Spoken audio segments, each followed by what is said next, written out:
हमके बोलावे ननदोइया हो, सुन ननद जी के भैया। हमके बोलावे ननदोइया हो, सुन ननद जी के भैया। मलिया के घरवा से गजरा ले आवे, हमके पहनावे टोई गलिया हो, सुन ननद जी के भैया। हमके पहनावे टोई गलिया हो, सुन ननद जी के भैया। हमके बोलावे ननदोइया हो, सुन ननद जी के भैया।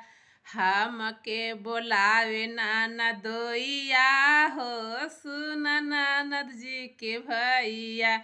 जाई